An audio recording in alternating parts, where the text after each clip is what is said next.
Bases drop Tuesday thoughts here on SDH AM. John, hear you there. Thanks for dropping by. It's a busy show on a couple of different fronts. Guest rundown, as always. KCD joins us at 9:15. We're going to go over college soccer. We're going to go over the ACC. The women's tournament had its own little bit of chaos. She and Glenn Davis were on the call on the ACC network. We'll go over that. We'll go over the NWSL, what happened in the opening round. If I remember correctly, somebody said last week, not me, somebody said Kansas City would not be playing for the final. That individual is correct. We'll go over what happened in the NWSL in week 1 of the playoffs, get you ready for round number 2, and maybe drift into Major League Soccer and kind of find out what KCD has to think about what happened in the opening round of the best of threes. Then at 10 o'clock, Kaylor Hodges drops by from the USL show right there. And that's the USL show scarf that we had.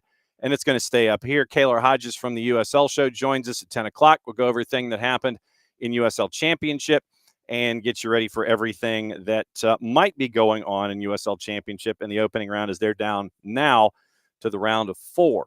We do have some news in USL League 1 to get into when it comes to team replacement and team pyramids and organization and things like that in North Texas. We'll get into that with Kaylor as well. And if there's any other news that seems to pop through, we will go over that as well. We've got news in we got news overseas with national teams and things like that. Once again, final round of European qualifying. We'll find out who gets to advance to the cup that the world will be chasing after next year. We'll get into that. We'll get into a lot of the news of the morning. News in Turkey, there's a big number that was attached to the betting scandal. A large number of individuals are now attached to it. We'll get into that as well. And obviously, we've got some other things going on. We'll keep an eye on the U17 match, which is slated to start at 9:45. And I guess this is technically opening kickoff, brought to us by our friends at Kickoff Coffee and kickoffcoffeeco.com. What you want to do, you want to start your day right there with our friends at Kickoff Coffee and kickoffcoffeeco.com. Morning, Abby. Morning, David. Hit that QR code, go to the website, buy out the store. Because when you buy out the store, you use the code SoccerDownHere15, you get 15% off your purchase. They, in turn, take 10%, reinvest it into youth games, youth initiatives brought to us by our friends at Kickoff Coffee and kickoffcoffeeco.com. For those of you that missed it, we caught up with Cooper Sanchez over the weekend after match day 2 in the group stage at the U17 World Cup right now on the Big 55. France and Uganda are going on 75th minute. There was a long injury concern for the French squad. That has now, the players been taken off the surface, and so now 75th minute, and there's going to be a lot of stoppage time added here. Uganda leading France by the score of 1-0. We'll go over all of the other group scenarios and everything right now. Chile leading Canada in the other Group K match. That one is 2-1, also with 10 to go. Ireland and Paraguay in Group J, goalless in the 35th. Uzbekistan, Panama, Group J, goalless in the 38th. 9:45, Czechia and the U.S., keeping an eye on that one, obviously, in the Big 55. Burkina Faso and Tajikistan. That's the other Group I match. Also simultaneous start. Simultaneous starts in Group L. Saudi Arabia and Mali are at 10:45, and New Zealand and Austria are at 10:45. Starting lineup is now out for the United States.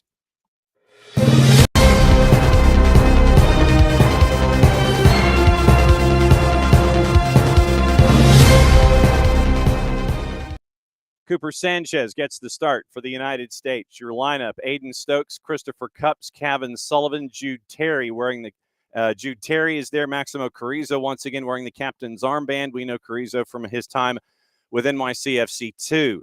Jordan Griffin, Cooper Sanchez, Julian Hall, Jameer Johnson, Mateo Sekiris, and Enrique Martinez. That is your starting lineup for the United States. Going up against Czechia, once again, 9:45. We'll keep an eye on it, obviously, here on the Big 55. It's on FS2, Universo, and Peacock. So that's the rundown there with the U17s as they get ready for their final group stage match. Then you get into the knockouts. And once again, if you missed the conversation we had with Cooper, you can go back and listen to it. It was on the show yesterday, about 25 minutes in. If you want to scrub the video version, the audio is available on your favorite podcatcher, so you can listen to that individual conversation that we had with him on Sunday that we played on Monday. And we're getting ready for the matchup today to end group stage. Also on the board, let me run down the rest of the week for you. Wednesday, once again, it's going to be Tyler Pilgrim joining us, batting leadoff. If we can catch up with the busiest man in the Northeast, we will at Dylan Butler at 10 o'clock. Corpus Christi now has a franchise in USL. We're going to catch up with them and find out about the build in Corpus Christi. That is at 10:30.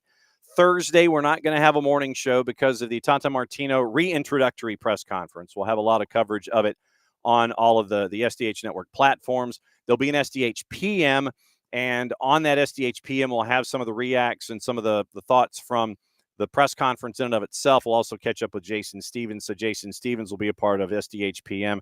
We're catching up with him on Wednesday. Then on Friday, Nico is sliding to 10:30 Friday because of no morning show on Thursday. And so we're trying to see if Nino can do the same thing. So it would be Nino and Nico, the power hour from Thursday, would be wrapping up the week in the international window at 10 and 10:30. We'll see about Nino Torres and see if he can join us as well. We're saving the 9:05 slot for possible availabilities. Let's put it that way, both on Wednesday and on Friday. So we're keeping an eye out for all of that stuff. Roots and Red Clay, we're keeping an eye out for teams that have made it into the postseason in the college ranks. Emory's women are going to be hosting on the opening weekend of Division III, and they're going to be playing Belhaven in round number 1. Emory's men are going on the road, and we'll get you that rundown as well as we cover all the other news and notes that we have this morning. Reinhardt, by the way, has a new head coach. You might remember him from his time at Apotheos. Adam Reeks is now back, and he'll be coaching up at Reinhardt now going forward. So today, KCD and Kaylor. Wednesday, Tyler, possibly Dylan, Corpus Christi FC. We find out about them in the USL. No morning show Thursday, SDH PM, recapping and having analysis on the Tata Martino reintroductory press conference. And Nino Torres, we know, is sliding to Friday. Don't know if we know Nico is sliding to Friday. Don't know about Nino as of yet, but we'll keep you posted on all of that. So that's the week. Set piece, 10 minutes to go. Uganda leading France, and this is going to be from let's see, just under about 30, and back post it misses and headed out, and it's going to be a goal kick for Uganda. Once again, they have a 1-0 lead. Friday, once again, is when you have the round of 32, and it looks like you're going to have all 16 matchups apparently are written in for the round of 32 on Friday. So it's going to be a very, very busy Friday. And if you survive the round of 32, round of 16 is next Tuesday in the U17 tournament. So that's kind of where we are right now. We'll go over all of the logistics and what it's looking like here on the last day of group stage in the U17 World Cup. We'll drift through that here in the show, probably after KCD to wrap up hour number 1, since that's what we're going to be keeping an eye on with the U.S. U.S. has already made it to the knockout stage, but we'll go over everybody else and see where it looks with anyone and everyone in the group stage, ending today, heading into the knockouts for the U17 World Cup in Qatar. So Ricky wants to know the time for the Women's Summit today. The Women's Summit today starts at 6, but it's going to be a massive humanity, and so we will find out what it looks like in said massive humanity. So it's supposed to start at 6, and then what the activities are, we don't know what the rundown is physically at the moment. So we know we were told it was supposed to start at 6 o'clock today, but once it starts at 6, I've heard there's music, I've heard there's bands and people and speeches and things and the whole thing. So don't know the rundown, just know that it starts at 6, and we were supposed to be there because of the space that it is in and the lack of parking. We have been encouraged to be at the Women's Summit today as early as humanly possible. So probably going to be there 4 o'clock or so. But we'll keep you posted on all the things. Keep an eye out on social media. We'll let you know what's going on. Okay. I did filibuster to 9:15. I'm right there. Good work by me. Okay.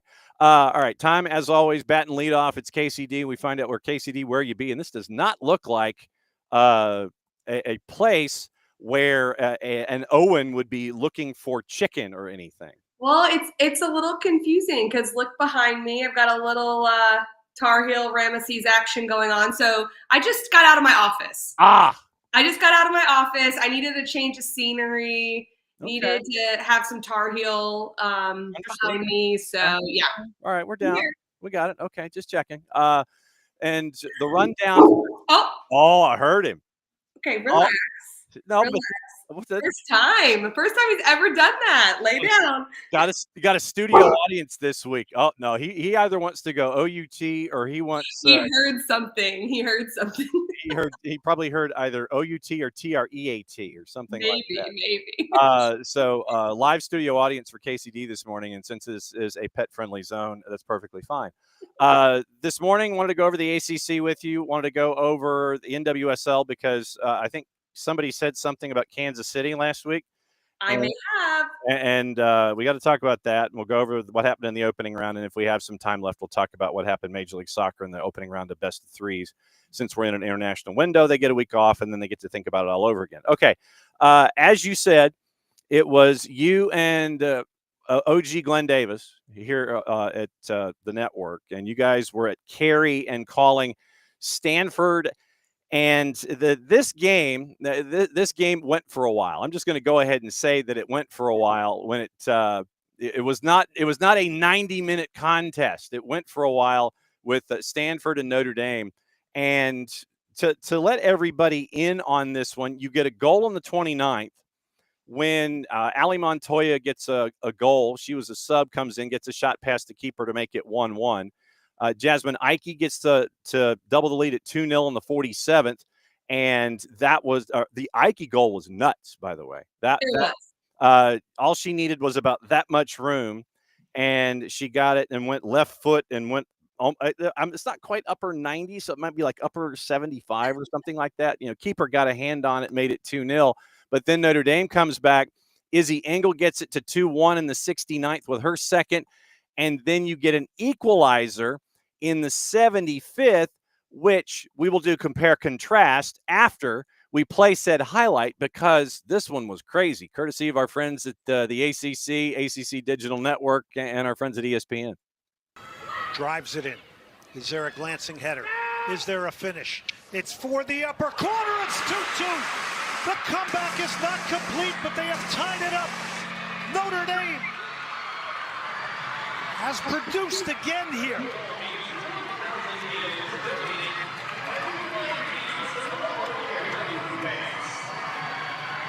Well, Charlie Codd comes up incredibly pivotal in this moment. It's a great ball. It's hit on a rope. It's deflected out off Chukwu's head.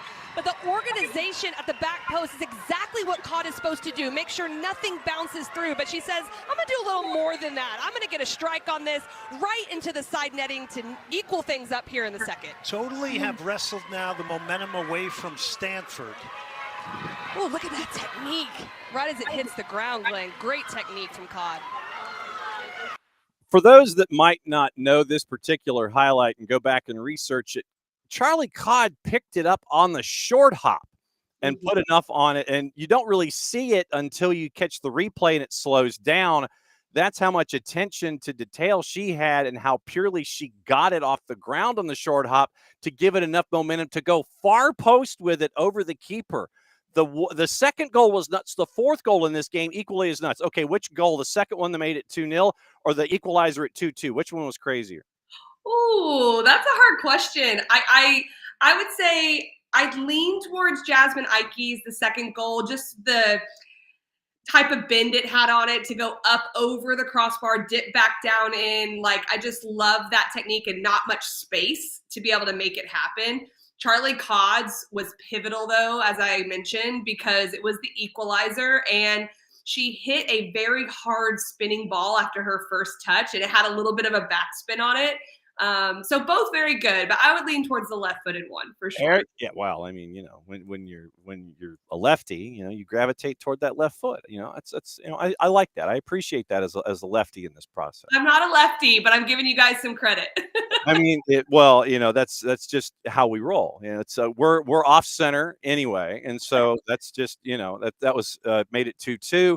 Then it goes for a while in PKs, and it ends up with a win after PKs. And what was it? The sixth frame? Did it went 6? Is that right? 5, 4. It did. Okay. It did. And Charlotte Kohler had the winning penalty kick for Stanford, and she had the 2 goals in the semifinal as well. So had an incredible tournament, but stepped up really big in a pressure moment. And so you end up with Monday at 4, meaning yesterday. Last year, 9 ACC teams made the field. All 4 in the Women's College Cup represented the conference. And because of that information, 9 ACC teams are selected to the 2025 Soccer Championship. 3 number 1 seeds, 9 ACC teams in the 64-team bracket. Notre Dame, Stanford, Virginia all get ones, marking the first time since 2019 the ACC claimed 3 of the 4 top seeds. 5th straight year, the ACC has had multiple number 1 seeds. 8 of the 9 teams in the field earned top 8 seeds and hosting rights. Notre Dame at 14-1-3 gets their 31st appearance over the last 33 years. First ever appearance in the title match of 2025's Women's Soccer Championship. Izzy Engel, we've talked about her. Stanford, 16-1-2, gets their 34th appearance, second straight as an ACC member. Virginia, 12-3-4. Duke, 13-4-1. Florida State, Wake, Clemson at 7-5-5 after missing the postseason last year. North Carolina at 12-6. They are in as well. So 9 teams from the ACC. Sound about right? It does. Cal is the team that's left out. They were the potential 10th team. I believe that Kentucky got in over Cal because of their higher finish in the SEC and their run in the SEC tournament, where Cal, finished outside the ACC tournament. They had a lot of ties. They were very close in RPI, but I kind of feel like that was the one that kind of bumped them out in that moment. It's interesting because then you go to strength of schedule as well, because Clemson gets in at 7-5-5, and Cal's ties really were their undoing with less losses, but the wins weren't quite there. So it's just always a little bit interesting, but the ACC is very well represented. I think Duke, even to a degree, made a case for almost a number 1 seed. It could have been 4 for 4. They were close. I'm happy for Virginia, Notre Dame, Stanford, all spent time at number 1 in the nation at some point this season, and they maintained it through a gauntlet of ACC games as well. And so you look at how things are. A lot of ACC teams with their home games. I don't know if you've had a chance to really look at the bracket in depth at all, but I'm anticipating, obviously, because of the bulk nature of the ACC, I'm still anticipating a lot of teams making runs deep into the tournament. I'm still looking at, those teams toward the bottom. I have a concern, and like I said, I'm just staring at it being very, very surface in my analysis, looking at it when you've got a team that comes in at 7-5-5, and you're kind of going, I don't know about that. Clemson, to me, would be the one that I would probably circle early on to sit there and have a concern about. But once again, all these ACC teams with the home games out of the blocks, obviously that's going to be something to keep an eye on in round number 1. It certainly helps. Carolina is the one team that is not hosting, which I find a little bit interesting considering they finished 7th in the ACC. Some of the records of Wake and of Clemson to get hosting rights, but sometimes that's just the way that works out. I like to think it's not my bias, but I'm also sitting here with Ramesses behind me and a Carolina mug, so you never know. But what I will say is that a lot of the ACC teams that are outside of those top 4 seeds, so the top 3 number 1s in Duke, their second round matchups tend to look a little harder than Carolina's second round matchup. They're just the team that's not hosting. So I think you're right that it's going to be interesting to see where teams match up, especially in the second round. I think there's some interesting first round ones. Louisville has to play Kentucky. I think that is a very harsh first round game. I know I mentioned that Kentucky kind of played their way in this last month, but the SEC is so competitive.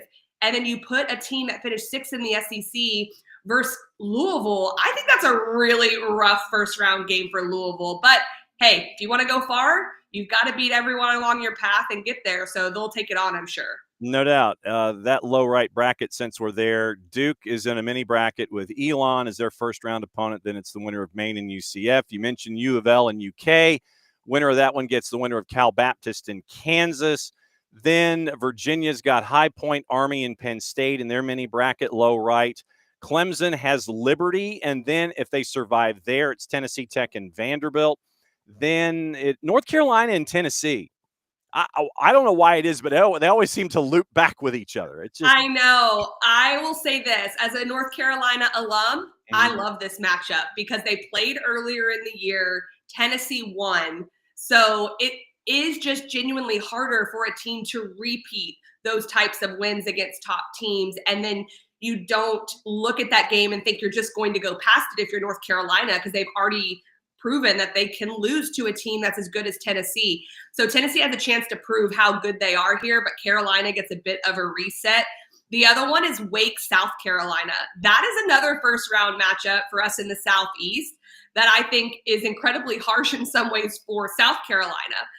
They had a great year, but they did not make a run in the SEC tournament. I think that hurt them a little bit. So they have a team like Wake Forest coming in with the ACC Freshman of the Year, playing very well, and some veteran players as well that are performing of late.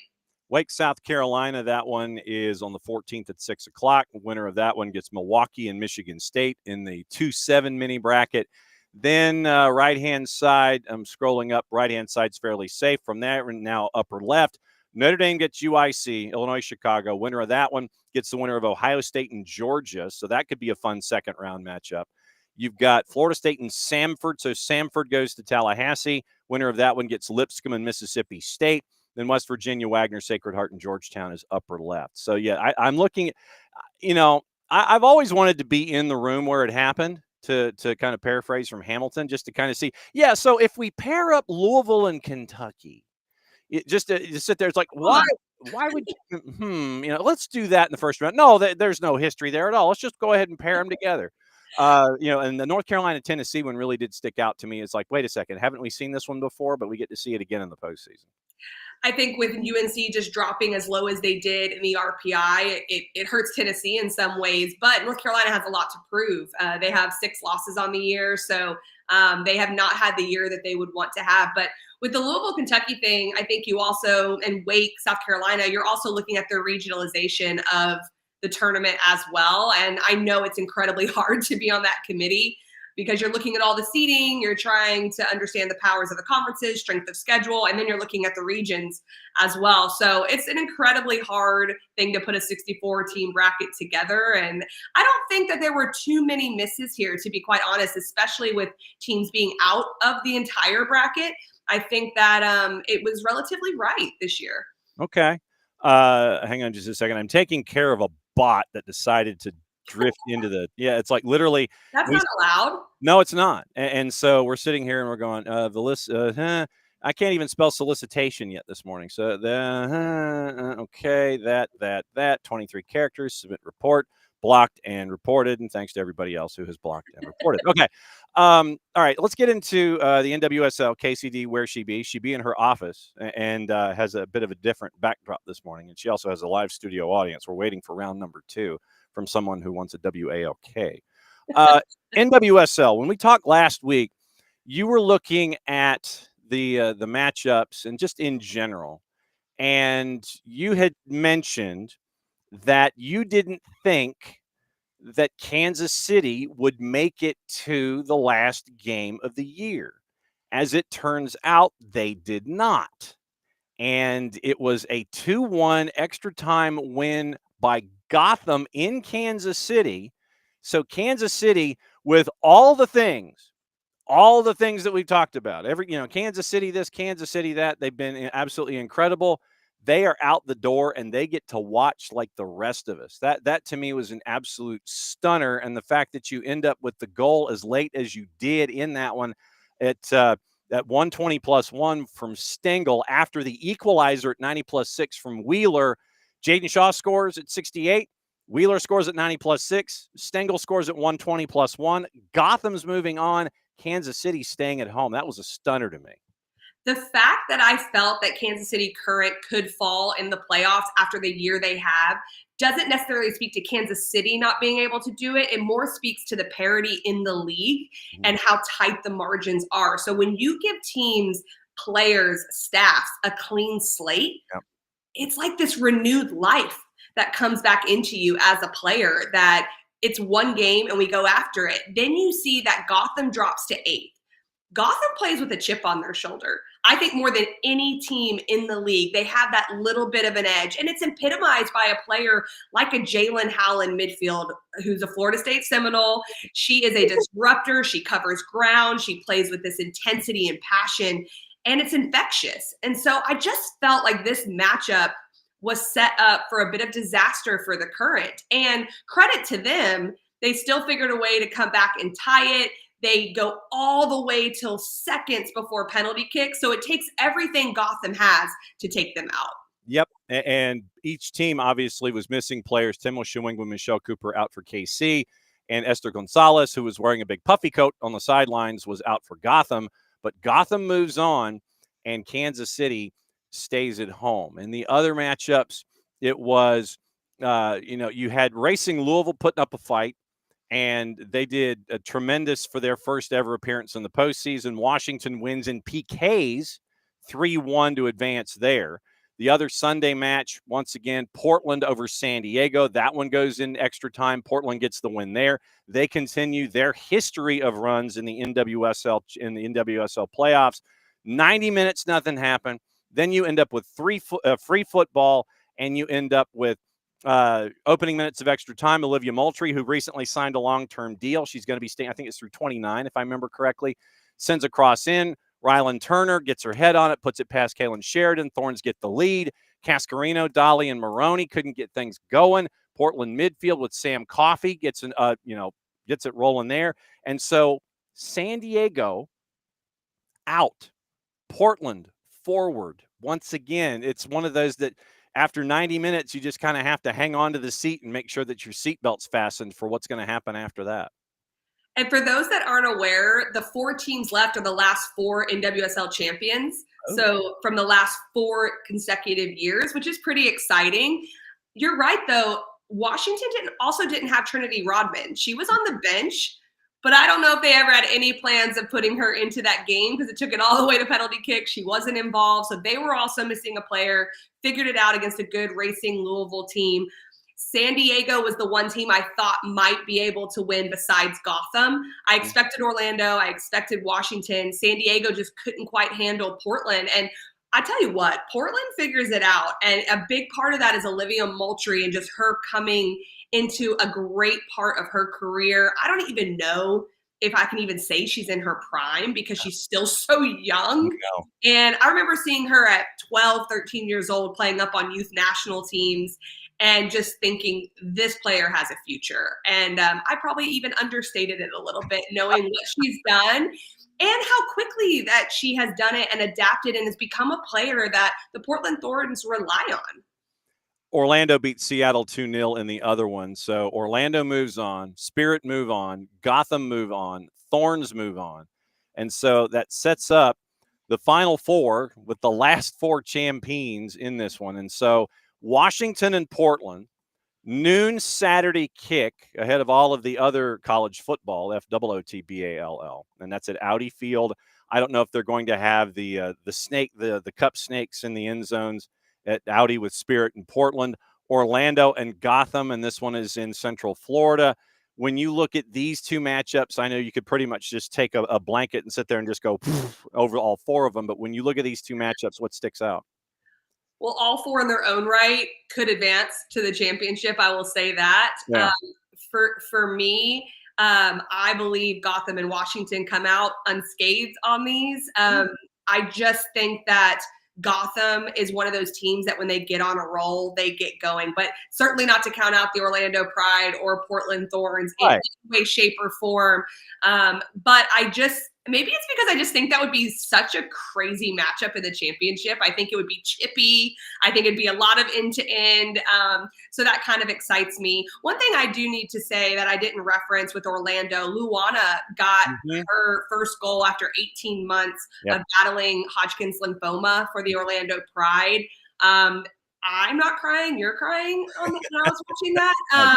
But I thought it was unbelievable. Mike Watts had an amazing call. I think he said something along the lines of Marta ran 100 yards so Luana could score from 12.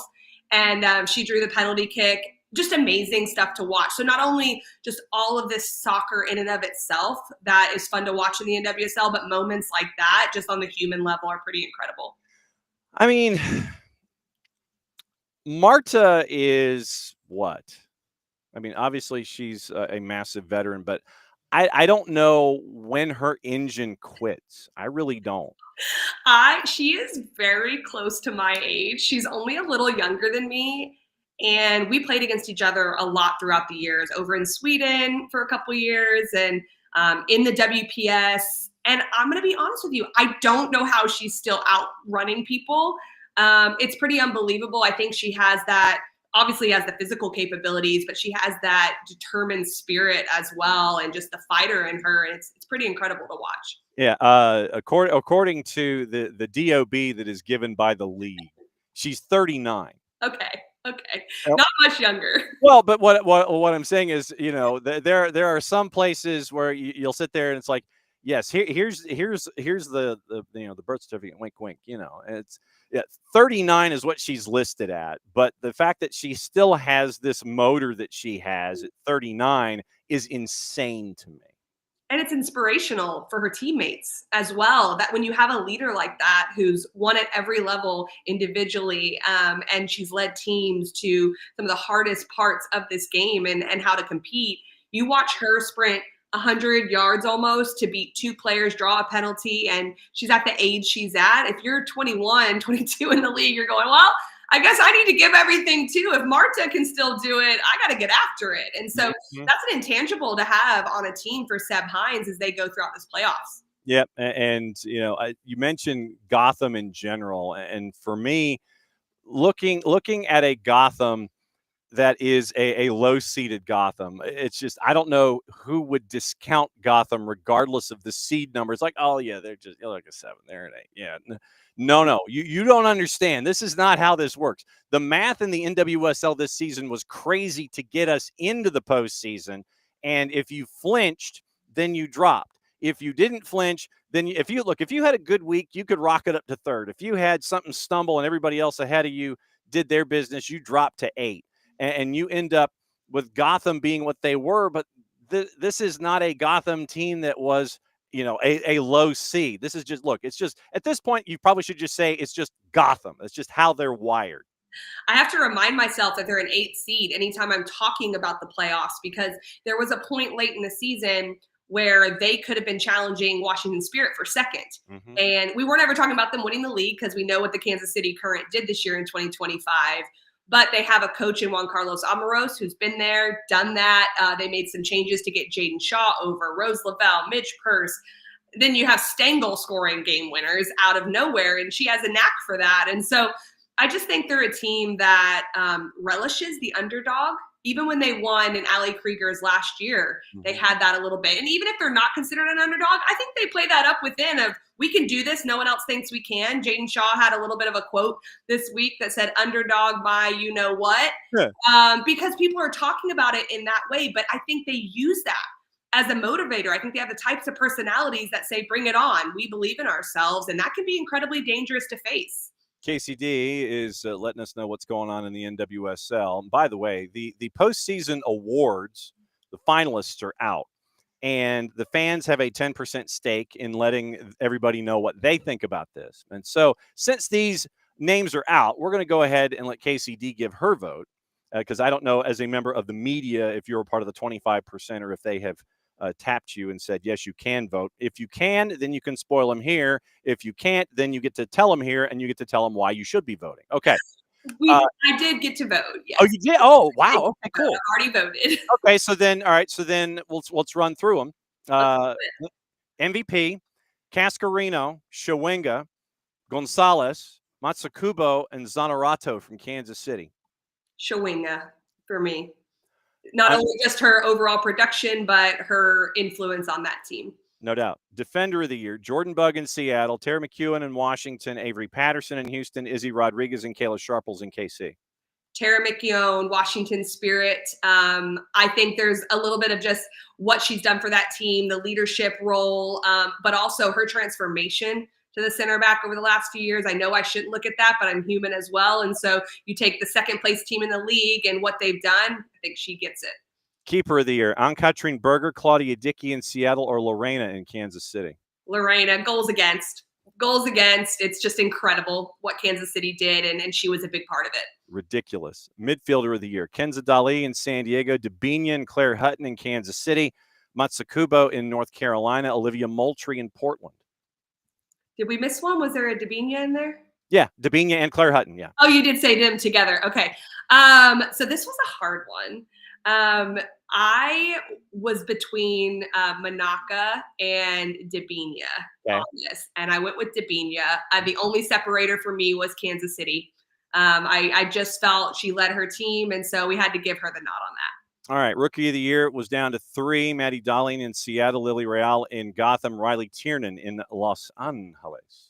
Maddie Darling, baby. The reason is Riley Tiernan had more goals. Maddie Darling had game-winning goals, and Seattle gets into the playoffs. She had some really big goals in the year. She also contributed on the assist side as well.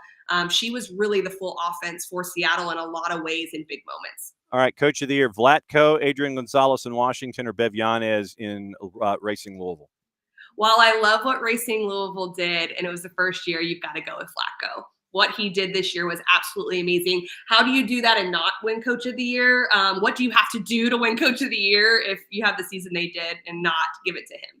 All right. Obviously, we got the semifinals this week in the NWSL, so we'll keep an eye on that. We'll talk about that coming back again next week, plus all the college stuff. Before you get out of here, yes, we had 5 games 3. I guess it's like Poets Laureate and Mothers-in-Law. It's like games 3. It's not game 3s. Right. So we had 5 games 3 in the opening round of the MLS playoffs. They're in an international window now, so they get to catch their breath a little bit unless they're trying to qualify for their country. And it was a battle of the extremes. Either it was blowout city, like we saw with Messi and friends taking care of Nashville, like we saw with San Diego taking care of Portland, and like we saw with NYC taking care of business against Charlotte, or it was a nail-biter where you're going into PKs and you're having goalie against goalie like you had with Minnesota and Seattle. And, then you have a lot of just the closeness. It was either one or the other in the opening games 3 with those last 5 on the board. What stuck out from you? Oh my gosh. It was so entertaining watching these games. I think the one thing that really stuck out for me, and I think it's because I covered them quite a few times this year, was the New York City Charlotte matchup. Mm-hmm. I know what New York City can do, and I love Pascal Janssen and what he's done with that team. But to go into Charlotte twice and win, I thought was almost the impossible. And so for New York City to come out of that round of 3 series is pretty unbelievable. I thought Columbus had a chance too. I'm not going to lie, that last game. And I never put it by Wilfred Nancy. I think he's an incredible coach to be able to pull that off. But credit to Cincinnati for being able to withstand it. So do you think Nancy goes to Celtic? Ooh, I don't know. I hope he stays in the league. I really like him, but that would be a hard one to turn down. Yeah, the printed reports, and take them for whatever salt shaker you have in your kitchen, has Nancy as like one of the leaders in the clubhouse to take over the Celtic gig. So we are definitely keeping an eye on that. All right, what's next 7 days looking like for you? I have no games to call until the College Cup. So I've got a little bit of some off time right now, going to visit some family this weekend. I'm going out to LA. So I am very excited to recharge a little bit and then watch a lot of games, just be a fan. No doubt. And we'll talk about it again next Tuesday. So on Monday, sit there and go, this is what I watched. So we'll talk about it then. Exactly. That's why I could be more of an alum and a fan today, bringing out my UNC stuff. I'm not calling any games. doing nothing till the College Cup. Yeah. This whole alumni thing. I don't know. You and Ramses and the mug and the art and everything. Thanks for dropping by. You always do bet and lead off on Tuesdays. Go take somebody into the kitchen because I know he wants a TREAT or he wants to go for another WALK. Will do. Thanks so much. All right, there goes Kacey D, and it's always great to catch up with her. And after Owen's first salvo of saying that he was there, he kind of chilled out a little bit. But no, it's always good to catch up with Kacey D and find out what's going on there. All right, so getting ready. It is the United States and Czechia. They are getting ready for their matchup. It is now on FS2. Obviously, we'll be keeping an eye on that matchup. Once again, it's 4-3-3, 4-2-3-1, however you want to phrase it.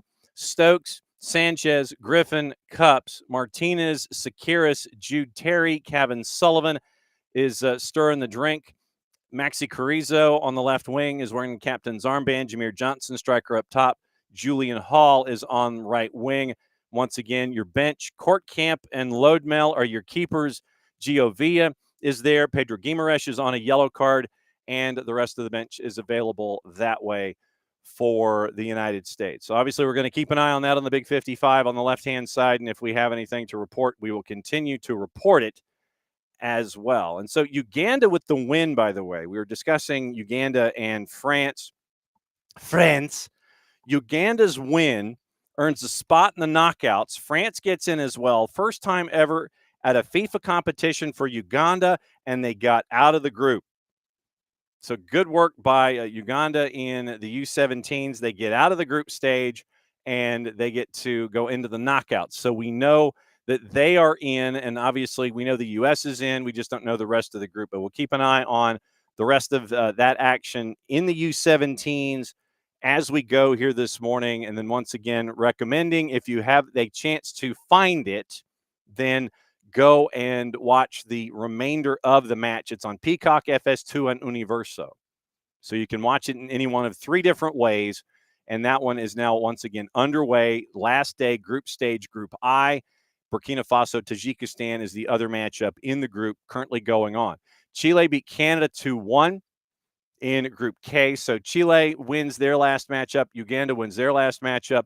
Ireland and Paraguay are goalless in the 57th in Group J. Uzbekistan and Panama. Uzbekistan leads that one 2-0, and that one is in the 55th minute. Once again, simultaneous start. Czechia, U.S., Burkina Faso, Tajikistan, 10:45. It's Group Stage L, Group L last match day.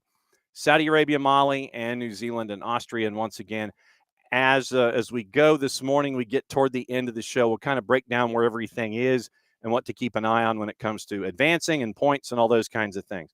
We didn't have SOT last night. It's going to be tomorrow night at 8 o'clock, and we'll go over European qualifiers. We'll probably go over the U17s. We'll have all of that discussion. So tomorrow night at 8, soccer over there in the international window. So tomorrow night, 8 o'clock, SOT will be on the network there as we go. So that's the early rundown of what we know with what is up in the U17. So, okay, sure, why not? We'll go ahead and go here. Why not? And so this actually is about 20 minutes old, but it's still breaking news.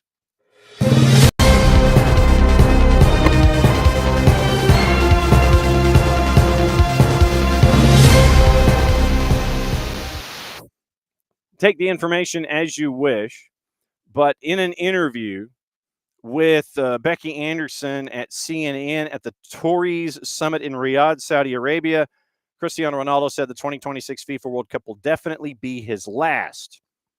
Becky obviously followed up by asking when he's going to retire for good. Quote, "I'm enjoying the moment, but when I mean soon, it's really soon because I gave everything for football. I'm in the game for the last 25 years. I did everything. I have many records in the different scenarios in the clubs and also in the national teams. I'm really proud. So let's enjoy the moment, live the moment," end quote.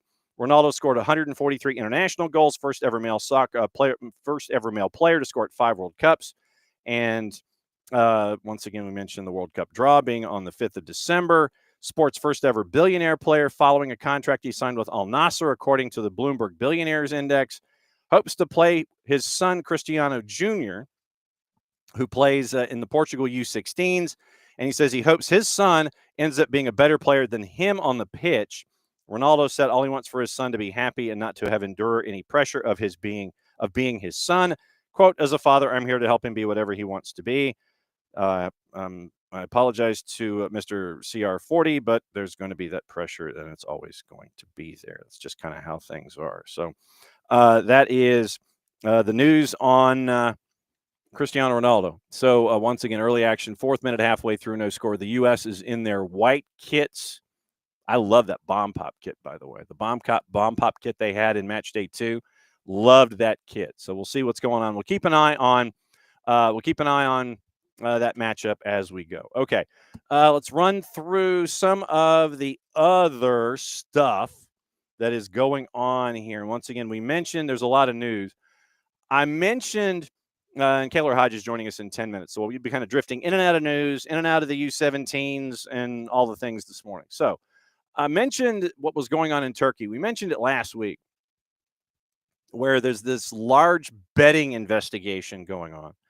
And from our friends at Reuters, here's your headline. Turkish authorities arrest 8 people and suspend 1,024 players. 1,024 players suspended in the betting investigation. The Eyüpspor chairman reportedly is among those arrested. 27 Super League players, have been suspended over alleged betting. Formally arrested 8, including a top-tier chairman, as a part of the investigation into alleged betting on football matches. The Turkish Football Federation suspended 149 refs and ARs earlier this month, and this was the first time that we caught up with this story, after the investigation found officials working in the leagues were betting on football matches, and one dude had like 10,000 bets or something, and it's like he was betting prop. So Turkey's state-owned Anadolu news agency reported a court had ruled to arrest the Eyüpspor chairman Murat Özkaya and 7 others as a part of the investigation. Eyüpspor, who play in the top tier, were not immediately available for comment. In a statement, the TFF said it had sent 1,024 players from all leagues to the Professional Football Disciplinary Council as a part of the investigation, including 27 from the Super League, who've all been suspended. Among those 27, players from Galatasaray and Besiktas, among others.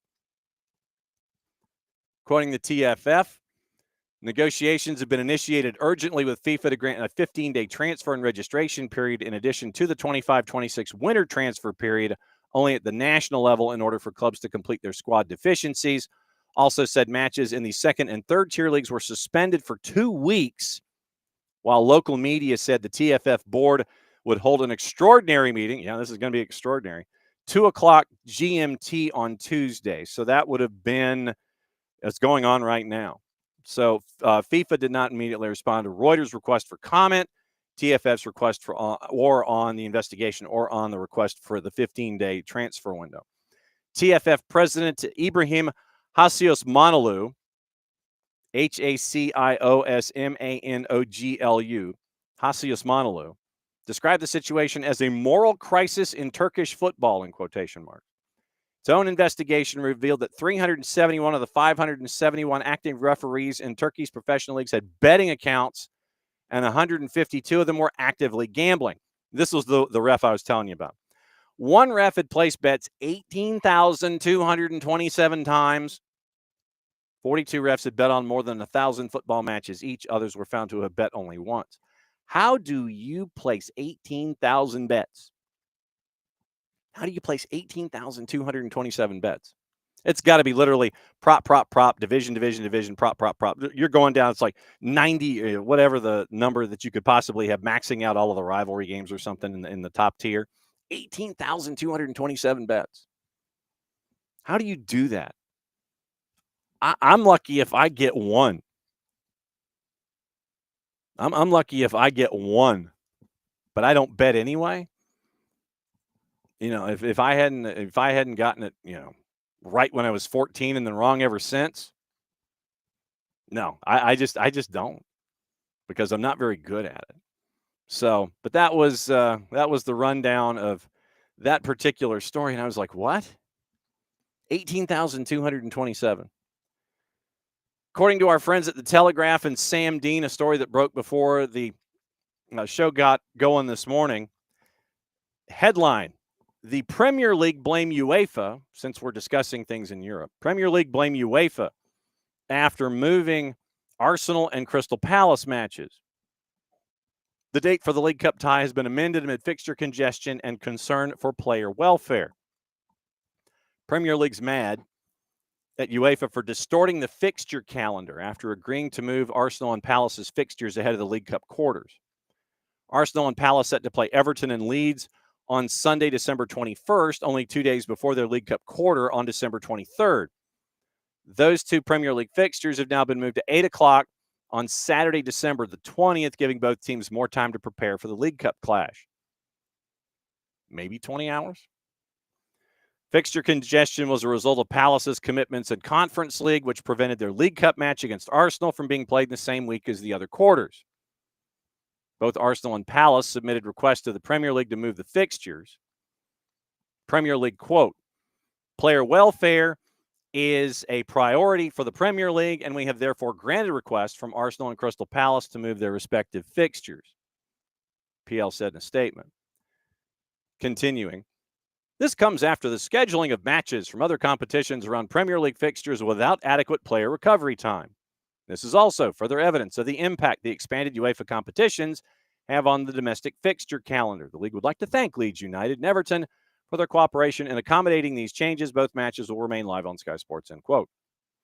Palace now has only 48 hours between their Conference League match against KUPS on the 18th and their trip to Leeds on the 20th.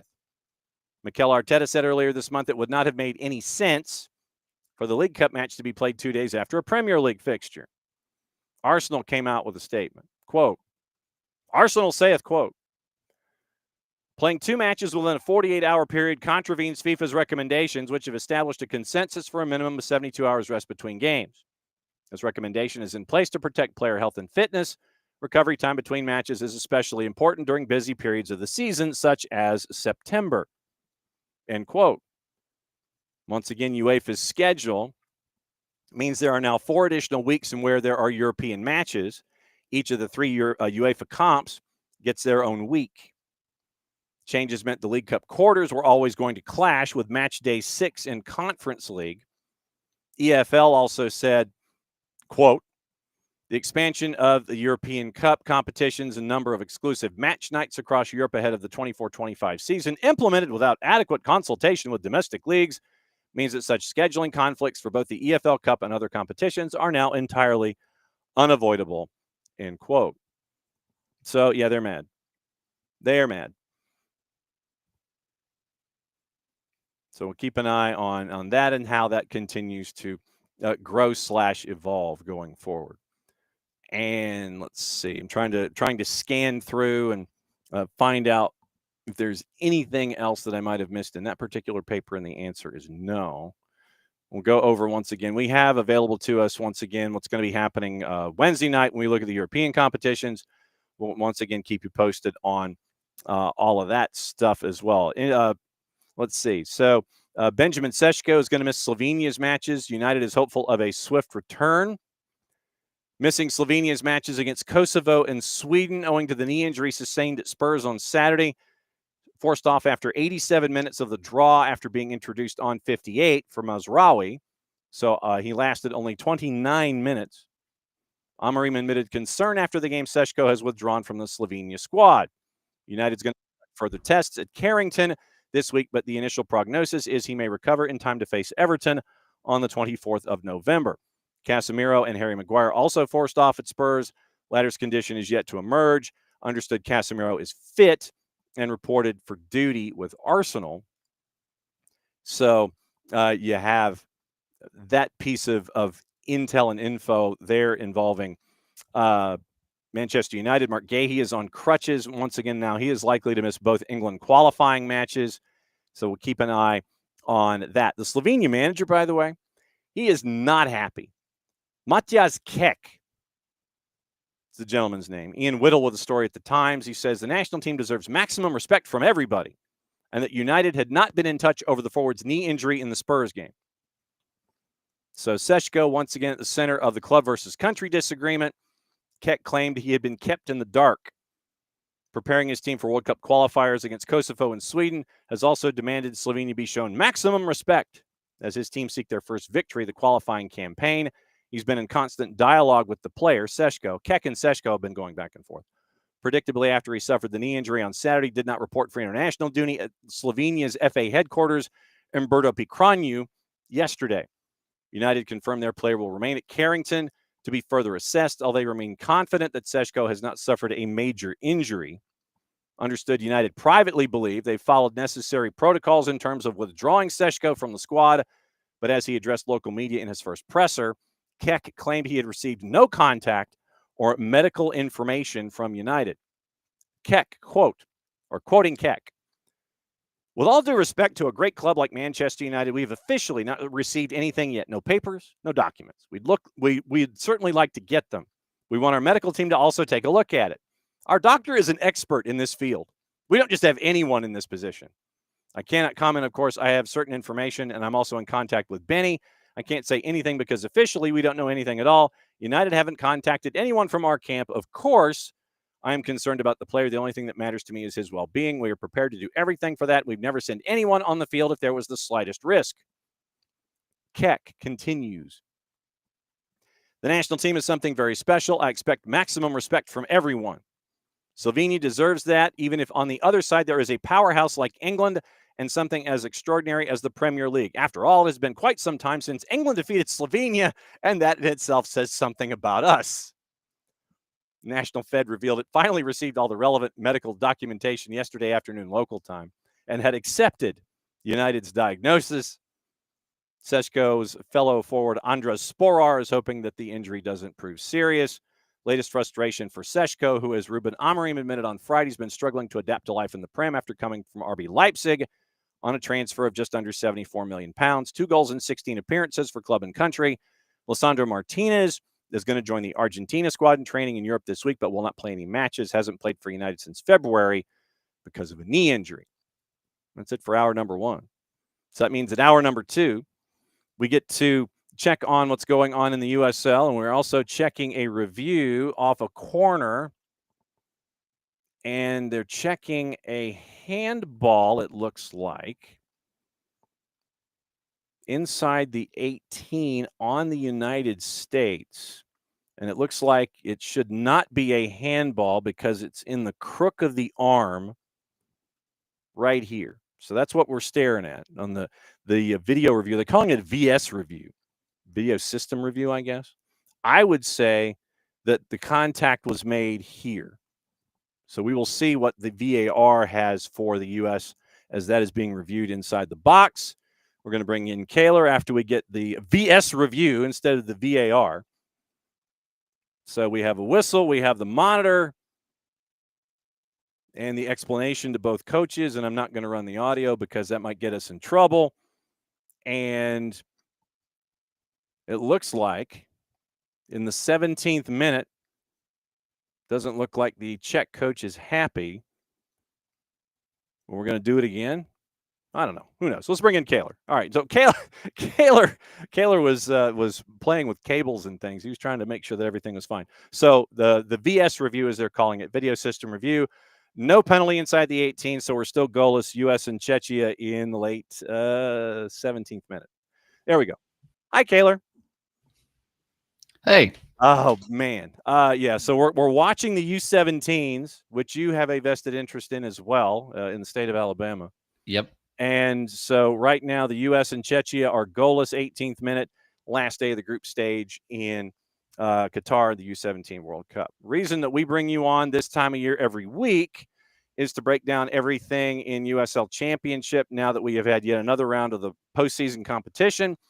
And I guess we should start with Rhode Island, because it seems like every single postseason that we've had Rhode Island just continues to win and work their way forward to the last match of the year. This year, once again, no different.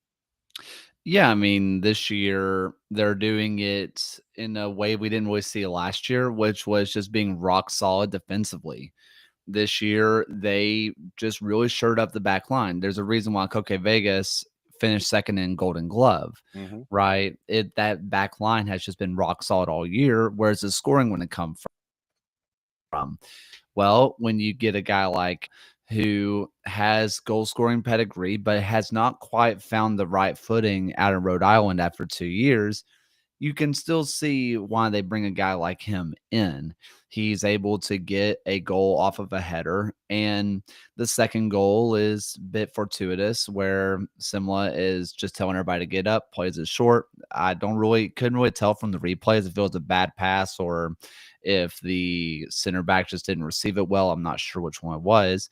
Either way, it finds it to the foot of Alberdiqua once again, slots it to the near post from about 45 yards away. Rhode Island looks like a team who can really ride a defense into a final. The only issue is they're playing Pittsburgh, the team known to do that. Mm-hmm. Yep. And first thing I think of legitimately, there are two things I think of when I think of with Pittsburgh. I think of Bob Lilly, obviously in defense, and I think of Bob Lilly yelling at his players well after the lights went out in a stadium when they were playing Atlanta United 2 a handful of years ago. We had done our post game. We packed up. We were leaving. Lights were off at the baseball stadium. Bob Lilly, you could still hear him yelling in short field at his players after the Atlanta United 2 Pittsburgh match a handful of years ago. Those are the things that stick in my head where Bob Lilly is concerned. For people who may not necessarily believe that story because it sounds exaggerated, because why would you believe that? We did a watch along a few months ago on the USL show, and we talked to Hugh Roberts, and he pops onto the show and he starts telling us that same exact story. Wow. And he was like, you guys are not going to believe this. And I was like, funny enough, I think every time I talk about Bob Lilly with Mr. John Nelson, that does get brought up. So I do believe it. It's just it's wild that that those two things stick with Bob Lilly, but he is Pittsburgh soccer. When you think about everything outdoors in Pittsburgh soccer, obviously those of us of a certain vintage remember indoor game and stuff, but Bob Lilly and Pittsburgh outdoor soccer synonymous with the growth of the USL and with growth in Pittsburgh and in that area. So, he's one of the folks that you cannot leave out of a conversation when it comes to the growth of the USL. Well, I'm going to ask you a question, and I'm going to ask this question on the USL show later tonight. Oh, okay. Does Pittsburgh reaching to their first ever conference final, does this hurt Bob Lilly's legacy? I mean, he's on administrative leave. He has not been the coach for about 2 months now, maybe just a month, and they go on their first ever playoff run. And in the end, this is still a Bob Lilly team. It still has Bob Lilly makeup, right? But he's no longer in charge, and they make their first conference final. Does this weirdly damage his? I don't know if it necessarily damages the legacy per se, but I think what it does do is it focuses on how they're navigating now, if that makes any sense. And I think what they're doing, what Bob Lilly did to set up the team to get them to this point from a couple of months ago, and now how they're navigating after. I don't think it necessarily damages or dings him, but I think it does force folks to sit there and look at the other assembly of all of the other pieces that are key to the success in Pittsburgh, I think. Well, I mean, it's really interesting because really the biggest difference that I'm seeing between Vincent and Lilly is that Vincent is just letting Danny Griffin just do whatever he wants. It's like, as long as you loosely stay in the midfield, you don't even have to do that. But as long as you loosely stay in the midfield, just do whatever you want, do your thing. You're one of the best players in the league. And it's worked really well. Also, the emergence of Charles All this year has been really cool. We were talking about him, and when Portland took on Pittsburgh, we took our trip up to Portland. Right. And we were telling everybody, hey, this is probably going to be a moment where Charles All is going to get a start. Just watch him. We understand it's Portland. It's a League One side, although they end up winning that match. It's like, yes, it is a League One side, but like, watch watch Charles All. He's a special talent. Mhm. And he's a key reason why they end up getting a win. While, yes, it was 0-0, went all the way to penalties, Charles All had the biggest chances of the night, aside from Augie Williams pushing a player down and then scoring a header. Well, that is what it is. Mhm. He was able to create some of the better chances of the night. And that's with him playing on the opposite side of a Robbie Mertz, someone else who has been known to take over this league at times. Mhm. When you think of Pittsburgh in the midfield, you think of Danny Griffin, you think of Robbie Mertz, add Charles All to that conversation, and you have a lethal midfield trio. You mentioned a word that has always not been related to Bob Lilly and the success in Pittsburgh. And it's freelancing. I mean, Yeah. Bob Lilly has a strict structure, and it's like, this is going to be this way. And it is about as rigid as your stereotypic drill instructor, Arlie Ermey in Full Metal Jacket. That's what you Yeah. think of when it comes to Bob Lilly and what he wants to do in Pittsburgh. You're locked in. It is this way, and there is no string. You are coloring inside the lines with a Bob Lilly coloring book all the time. There is no room for any kind of artistry, nothing outside the lines, nothing that is an atypical color. It is this way. But now it's like, oh, I think that they should be wearing this color, and you're taking the colors out of the coloring box, the crayon box, and you're sitting there and you're having fun with it. Yeah, and in the end, I mean, you still have a very Bob Lilly backline. Mhm. That is not going to change no matter what. I mean, you have Edrak, you have Suber, you have Biasi, who have been great. Eric Dick is just absolutely rock solid in the net. I mean, you have players who are just, okay, this back line is going to work. They're going to do their thing. Even look at what you would call wing backs, possibly midfielders, depending how they're used, Yeah. like a junior ed, Pierre and Barnes. Those are players that they're going to work their absolute socks off. Same thing with Sample. Sample is getting up into the attack more and more. In fact, he almost scores within 2 minutes of the game starting. But he is going to be defensively better than almost anybody else in the midfield that you're going to see in the playoffs, maybe barring someone like a Pierre for Tulsa, which, depending on how they want to play him, either as a center back or as a defensive midfielder, you're not going to see many other players who are going to be that solid in that kind of situation. So it's going to be really interesting to see how they go, especially against a Rhode Island team who they have a Zach Harivo, who can do the same thing, very similar in that sense. But are they going to stick with someone like a Sanchez, who's going to be on that left wing back, who played really well versus North Carolina? Or are they going to bring back Quizera, who got a red card versus Charleston? Are they going to bring him back into the fray? If I'm being honest with myself, if Connor Smith is bold, Sanchez, I think I liked more what I saw out of Rhode Island with Sanchez. But how do you drop someone like a Quizera from the team? I think the safe choice for Cano is to go with Quizera, because if it doesn't go well, he won't have to face the media on that, basically. Mhm. But I think if he's making the right choice, in my opinion, I think he goes with a Sanchez. And then you're seeing how will this with a Sanchez, a Fuson, players like a Holstad, who's going to be able to play out wide but tuck inside and is willing to have a shot from anywhere. This is a really fascinating match for, I think, everybody involved, because I don't know if Pittsburgh has what it takes to get a goal from the run of play. Yeah. Augie Williams is one of the best strikers to ever play in this league. There's no doubt about that. But for some reason, the finishing boots have just not been there all year long. Rhode Island has been more than happy to grind out 120 minutes and go to penalties. Mhm. They have been more than happy to do that. They trust who they have in Coque Vegas in net in these situations. But so does Pittsburgh with Eric Dick. Mhm. I think this is fascinating to see if both teams just want to grind out a 0-0, or are they going to go for it, especially Pittsburgh, who is looking to break Highmark's attendance record again and see how it goes. Eastern Conference. It is Rhode Island 2-0 winner over North Carolina FC. Let's put a bookmark here. We've talked about North Carolina FC and the story that is out, and now they're lying in wait for whatever the first division in USL is going to look like in 28.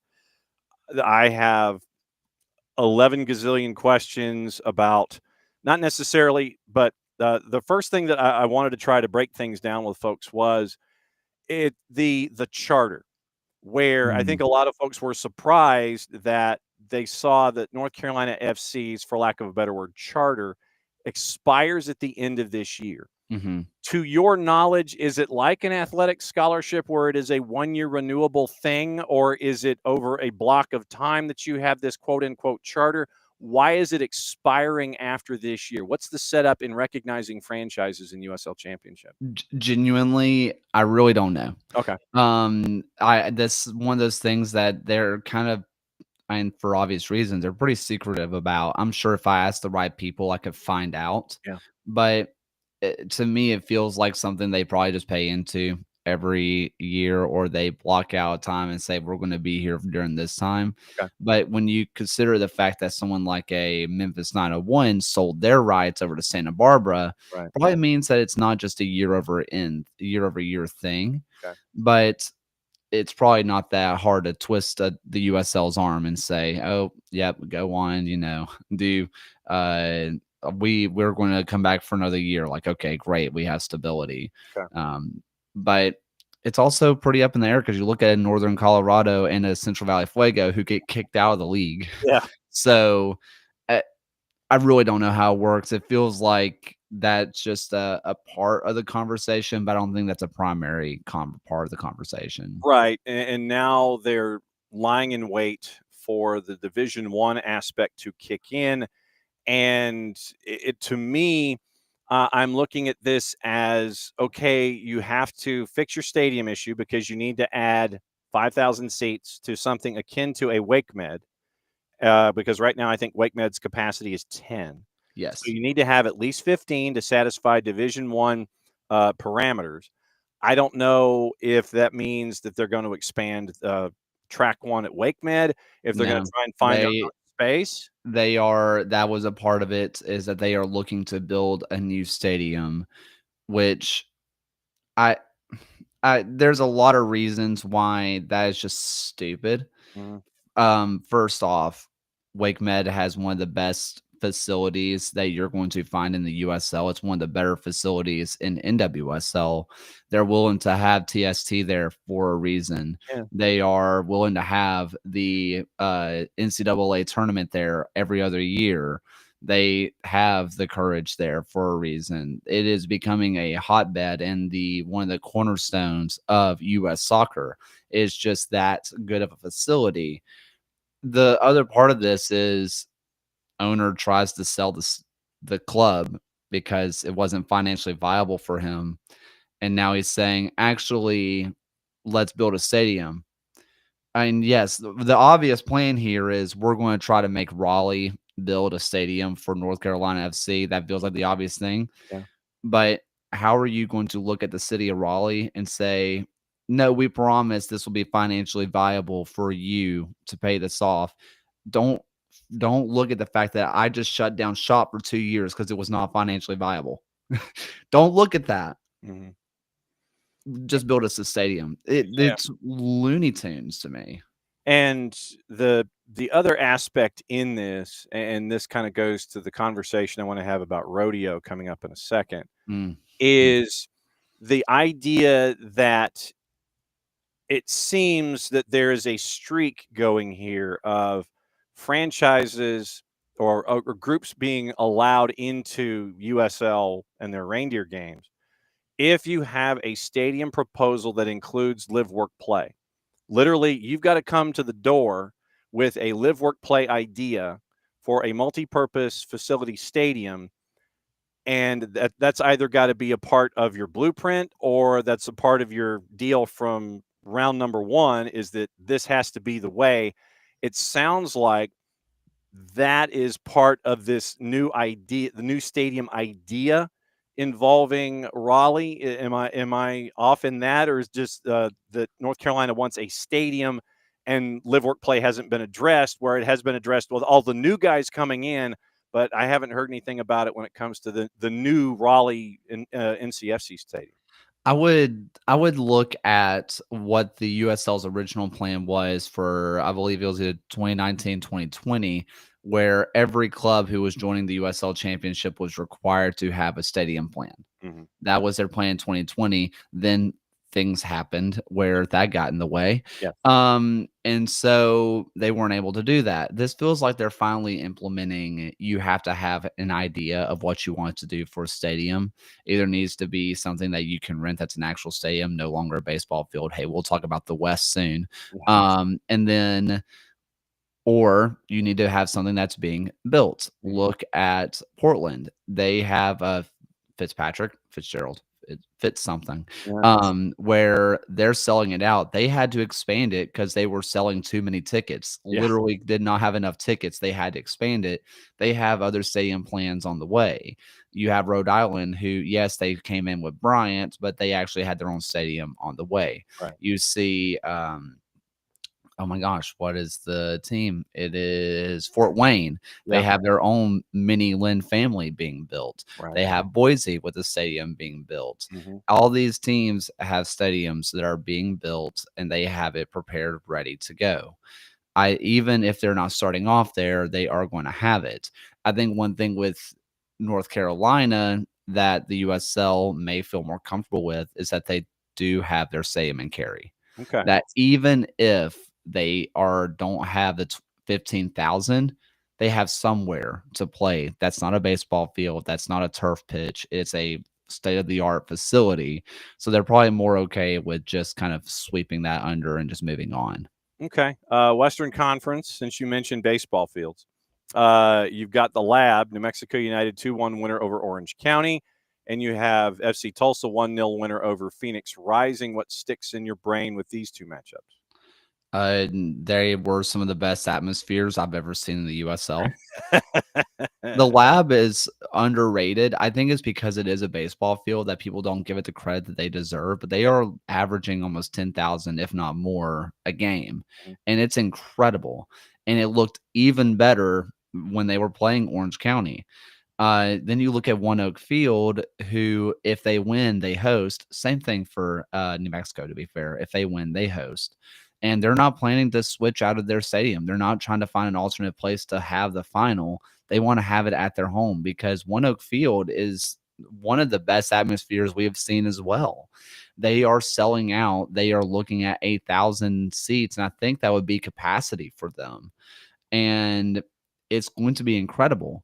I think what you saw out of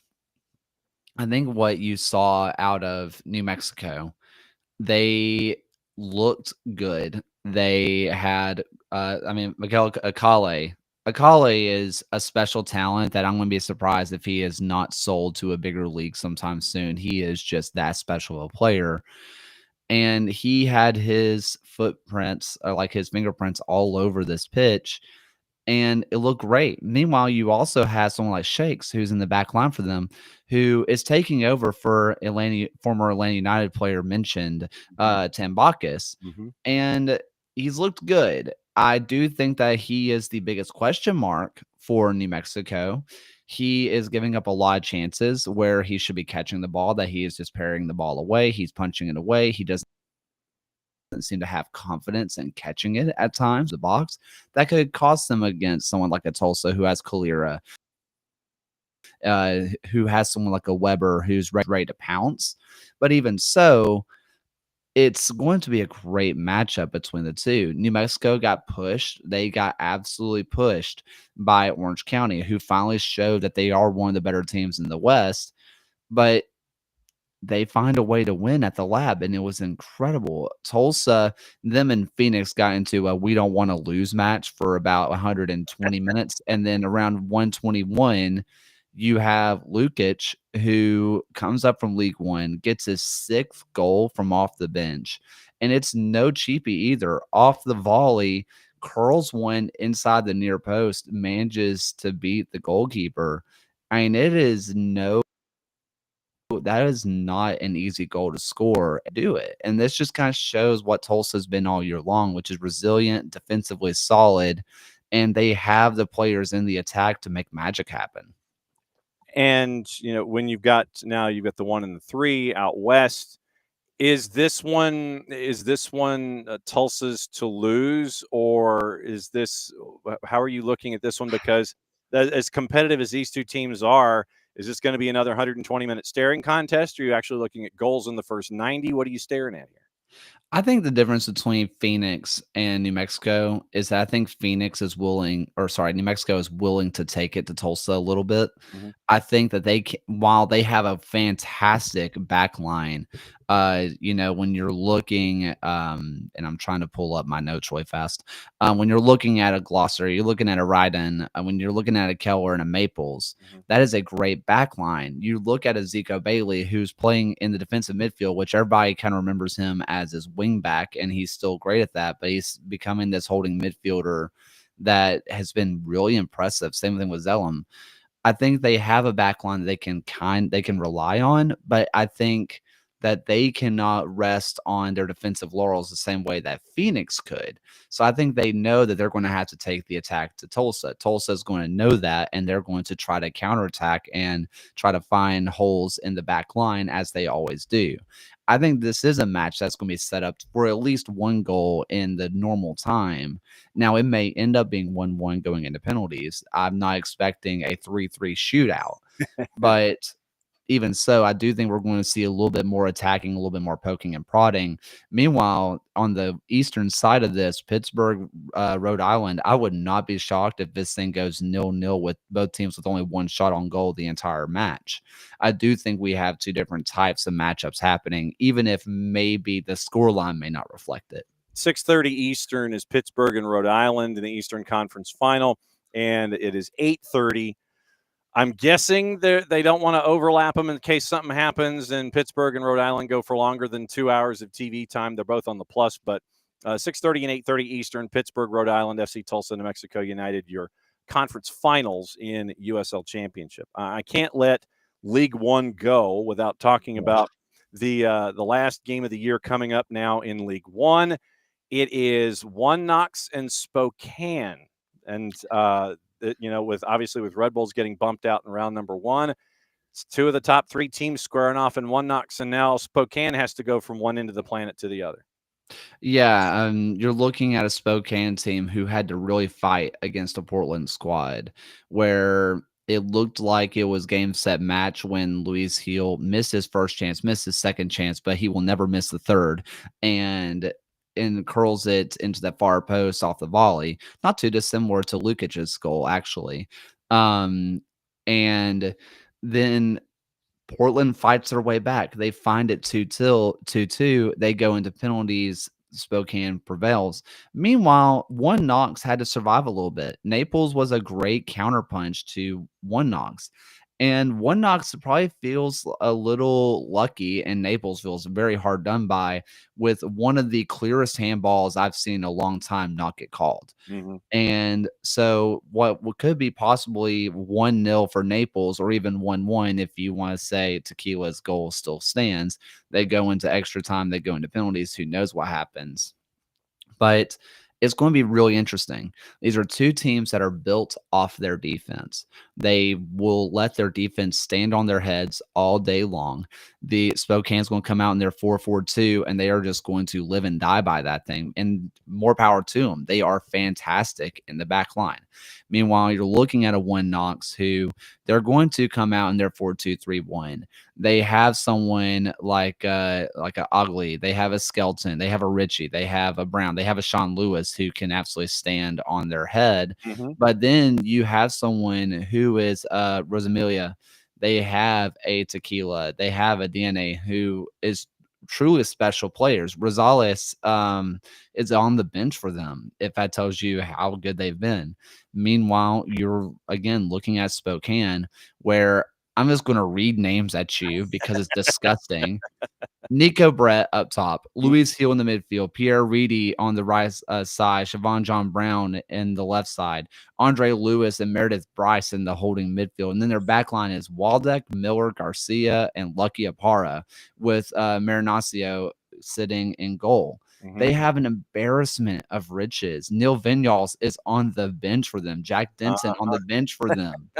They have an embarrassment of riches, but One Knox has never lost at home. Yep. They have never lost at this new stadium, and they're going to ride a home crowd pretty hard. I think this is going to be a fascinating match because I think Spokane is going to go at One Knox. I think that they know that 2 goals wins this thing. But there's a part of me that hopes that both teams just go at each other and we just get an absolute shootout for the final because it has the potential to do so. When I was looking at this match preseason, or we were looking at League One preseason, right, this is the final I wanted. These are 2 of the best teams. They looked like the best teams coming into the season on paper, and it's showing to be that the field sometimes is paper, right? And like they are showing that they are some of the best, and I'm excited. It is on Golasso Network on Sunday, 5:00 Eastern time from Covenant Health Park in Knoxville. One Knox Spokane Velocity, your League One final. One other piece of news that I wanted to discuss with you before we get out of here has to do with the ongoing Texoma saga.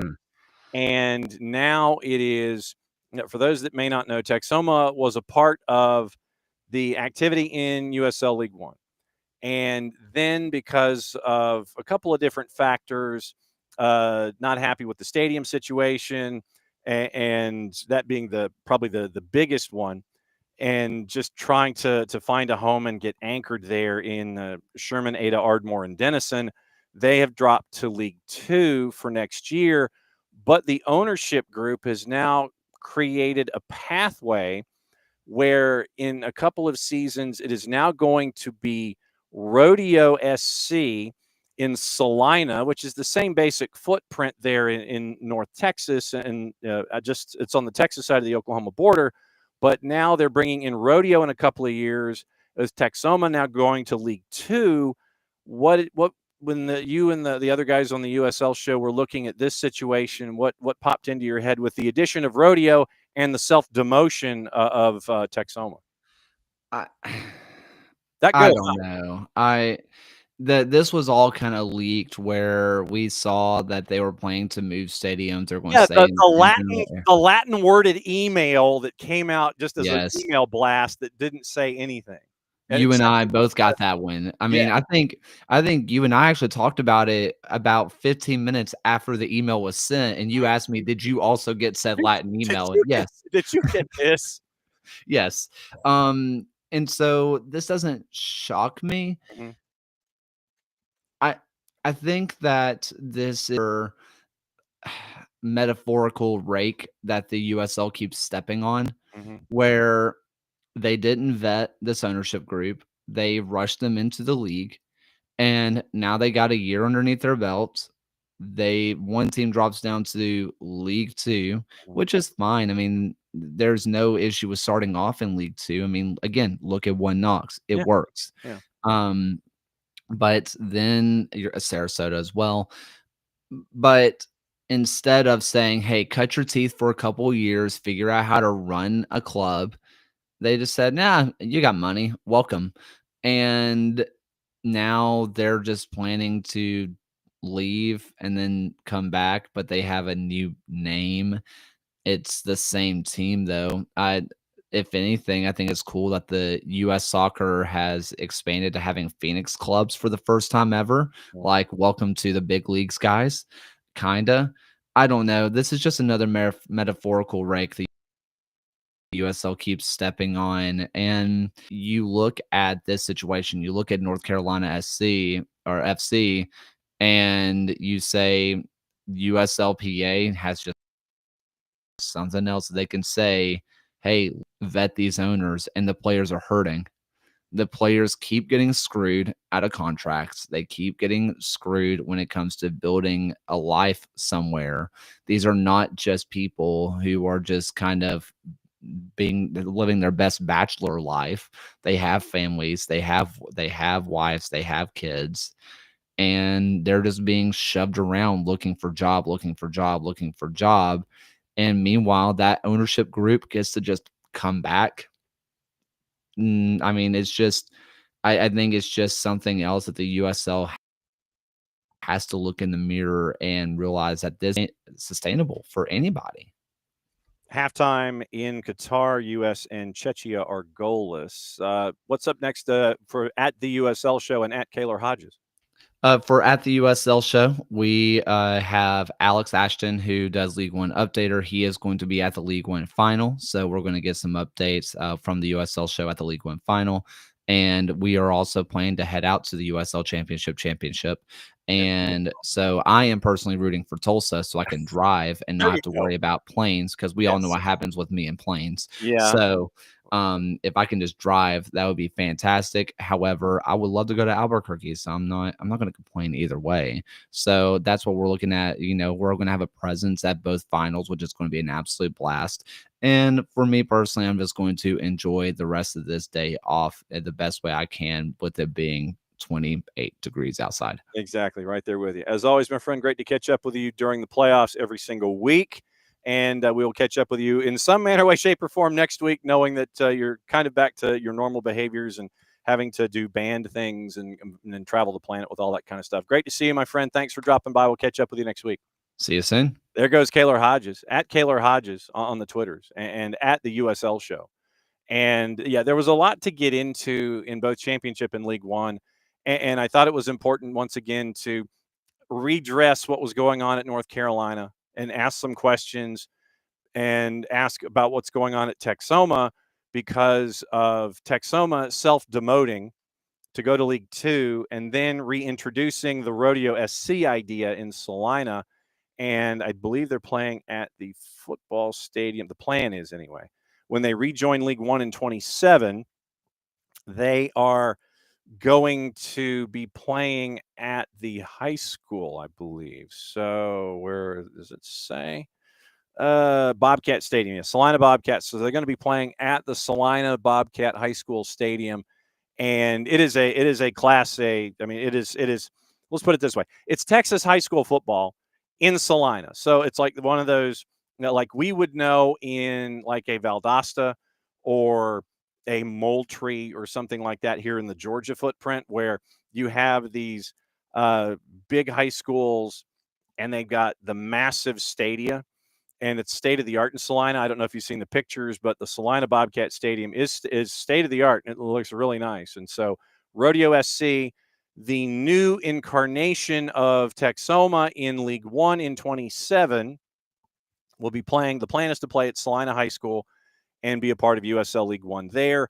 Texoma, as we know it, is going to be back in USL League Two starting in 2026. And the name Rodeo, chosen to honor the Western heritage, resilience, pride, and competitive spirit that defines Texas and the city of Salina. Official crest and full branding are going to be in 26. So club leadership planning on a permanent home designed to drive long-term sustainable growth, and solidify the club's role as a cornerstone of the region's sports and community ecosystem. So that sounds like live, work, play in some manner, but they're going to start playing at Salina High School Bobcat Stadium in 2027. Okay. Final half hour, and it's going to be news and notes and things to help us get through while kind of watching what's going on with the U17s without doing play-by-play. So let me say hi to everybody. Haven't had the chance to do that or cut any promos recently. So let's see who was in this morning. I know that Abby was in early and she had to jet. So let's see. Morning, Abby. Morning, David. Morning, Ricky. Morning, Pars. Morning, Alex. Ricky joining us from Germany. Hopefully it is not costing you much when it comes to hanging out, because when we've had to do things, we caught up with Cooper Sanchez in Qatar, it was done off of a Wi-Fi hotspot from U.S. Soccer. and I'm hoping that there were unlimited minutes, or at least you hand over the bill and get reimbursed for it, because that was how we had to get the Cooper Sanchez interview out on Sunday morning. I'm hoping, Ricky, that you are safely watching and that it's not costing you like $19 a minute to watch us here in the show, because that would be a very, very expensive watch. So we'll get into, let's see. Ricky did not make it to the Union Berlin match. He did get a kit, played Bayern close, almost beat him. And then, Harry Kane at 90+3. So, Ricky, right now the plan is to start the summit or the gathering at 6 o'clock. And because it is in Northwest Atlanta, we know that it is going to be in a very, very crammed in space. They are recommending that we get there early for the Women's Summit, and we'll find out what's going on there. It's supposed to start at 6. People can start assembling in the media at 4. And so don't be surprised if we're in there and we're shooting social media stuff starting, say, 4:30, 5 o'clock. Hey, it's getting close. But 6 o'clock and beyond is when it's supposed to start, and then we traverse from there. So FSU is playing Stanford, Abby's mentioning, on college, 5 o'clock Friday in Tally. So we will go from there. And yes, Rot Drain. Yeah, we got you. Bot. Yes, Samford. Yes, Samford. Thank you. Yeah, Louisville and UK. I love that planning. It's like the planning committee for the women's soccer tournament, Division I. Yeah, we'll let UL and UK play together. Oh no, they'll be fine. They'll be great. It'll be fun. We'll watch that. Yes, any team can beat any other team. Absolutely true. David, I did not see this. The VAR against Uganda, nowhere near a handball. And why did they go to the monitor? And Uganda got the big win. Did not see what was going on. Sorry, I was staring forward. I was not staring to my left at the big 55 late in the Uganda-France match. Derek, morning. And dude who had the 12,000 bets. I'm like, what? And Abby was taking a peek at the U17's first 45, and it mercifully was as easy a call as we thought when we went to the VS, the video system review. Since it's not video assistant review, but I guess video system. I guess that's why they're calling it the VS. But it looked like it was easy to navigate because it was right there in the crook of the arm, and part of the jersey and all those kinds of things. So it was on Carrizo. And so they were looking at Carrizo, and it ended up with a big old bag of nothing after they looked at it, which is what it should have been from the beginning. But VS review coming down with the United States in that particular instance. And and Catalucci, good morning. Yes, and Czechia and the Czech Republic are both used. I don't know. They're both acceptable, at least in what I have read up on in trying to identify opponents, and especially when you're discussing European football, that I have seen that both the Czech Republic and Czechia are both acceptable references for any national team and for the country in and of itself. So keep an eye on that. And let's see. So, and Abby, and Derek, like Buford's new stadium. Buford's new stadium, no question. $62 million. There's one in McKinney that is for the McKinney ISD in Texas. That was not quite 62, I don't think, but that's where they have the Division II College Football Championship, is in McKinney, Texas, at this high school stadium in McKinney ISD. So, Buford Stadium, $62 million, ribbon boards, the whole schmear. And they don't want it just to be there for high school events. They want to host other events there, whether it's concerts or other sporting events, regionals, semifinals, finals, and other sports that can fit inside that fit inside the beard. So that's what they're looking at for the Buford Stadium. But right now, Salina Bobcat High School Stadium would be getting the Rodeo SC team when they come online in 2027 in League One. So that's it was one of the things I felt like we needed to discuss with Kaylor, because of all of the teams coming in and all of the teams that are trying to figure out what their, try to get their sea legs in their first seasons. Teams like Westchester, who had to They had a real rough. They had a decent start, but then they had a rough rest of the year, and so they were trying to make decisions in the front office. And so, to give you an idea about USL League One, right now it is 14 teams, and obviously Texoma is self-relegating. Online, Boise, Corpus Christi FC, and we're catching up with them on Wednesday at 10:30 Eastern to find out how things are progressing with them. Fort Lauderdale, Fort Wayne, Cosmos, Port St. Lucie, Rodeo, Sarasota Paradise, and Sporting Cascades. So you've got 9 on the way in, and you have, I'm going to go ahead and pull Texoma out. You have 13 ready for next year of your established franchises and 9 looking to make their way in. So that gets you to 22 in a couple of years. And so you're starting to get into that regional rivalry thing that we've been talking about with Darren Van Tassel, where they wanted League One to be regional hubs based, where you're not having to travel to Spokane unless it's a one-off or something like that, and not part of actual league play, where you're spending all that money going to AV Alta. You're spending all that money going to Spokane. You're starting to get those regional hubs developing with AV Alta, Sporting Cascades, AC Boise, and what you're looking at in the Northwest. So they're starting to develop there and Sporting Cascades was the fourth one. I couldn't remember what it was. So Sporting Cascades, AC Boise, AV Alta, and Spokane. You can take those 4 and push them off to the side, and they can have their own little round robin. With Chattanooga and Statesboro and Greenville, you have that triangle that's there, and you add 1 Knox to that. So you've got 4 in that grouping that can knock each other around a little bit. And then you've got, then you have Westchester in the Northeast, Richmond kind of heading that way. P-Hop is a part of that discussion, and so you're starting to get those regional hubs that USL League One was looking for, and it's taken a little time, and that's kind of where League One is right now, but maxing out in a little bit at 22, depending on who else wants to come in. This is over the next couple of seasons. Then you look at USL Championship, and once again, you're losing North Carolina FC, but you're adding names in as a part of that discussion. So right now, you're looking at, well, let's see, how many teams do we have here? 4 by 4, 24 teams in USL Championship, but you're adding Atletico Dallas, Brooklyn, Milwaukee, Reno, Santa Barbara Sky, Sporting Jacks coming online. So Sporting Jacks would probably take the geographic place of North Carolina. OKC Energy when they're comfortable with their situation, and USL Iowa, which I think is a couple of years away. So you're looking at 24 and adding another 8 over the next handful of years. So you've got a maximum of 23 if you take out North Carolina. So 23 and 8, 31. You're probably going to be adding more over the next couple of years. So you're looking at 31 on one side and then 22, 3 in USL League One.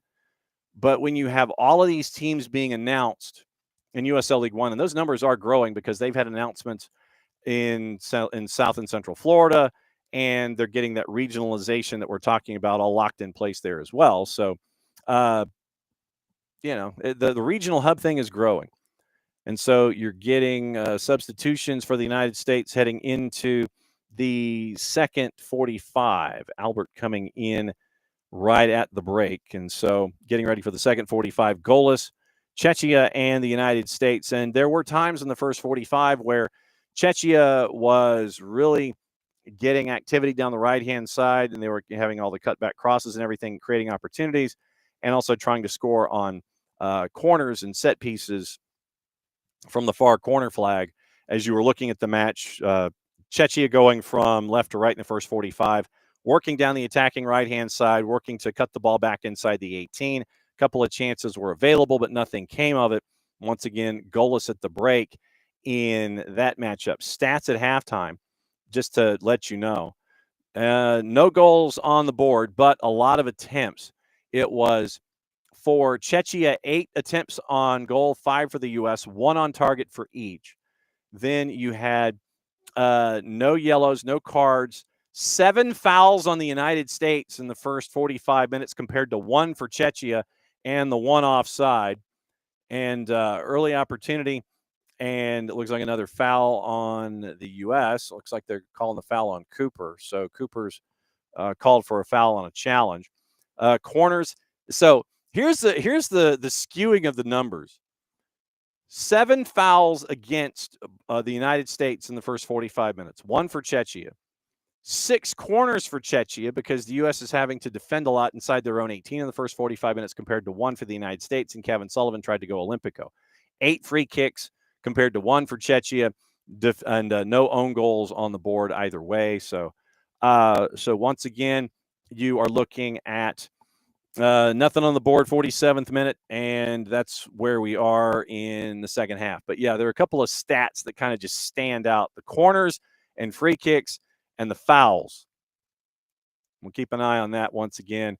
It is U17's. U.S. is in the last day of the group stage and taking on Czechia. They are early in the second half. The other matchup in the group, in Group I, Burkina Faso and Tajikistan are goalless at the break. Saudi Arabia and Mali are now underway, as are New Zealand and Austria in Group L.